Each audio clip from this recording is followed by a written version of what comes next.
basically retired family.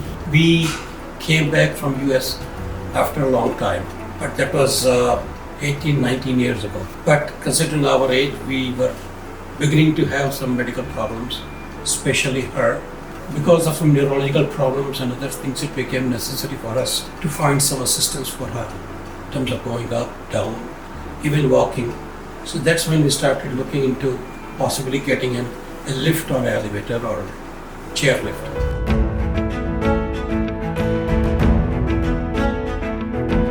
My cousin sister has one in the US, and that sounded very attractive. We also didn't want to have any construction work done in the house. So that boiled down to having a chairlift. So once we got these things installed, it definitely seemed a big help in her ability to go up and down and incline. But overall, I think the product is good. Generally good. That's what all I can say.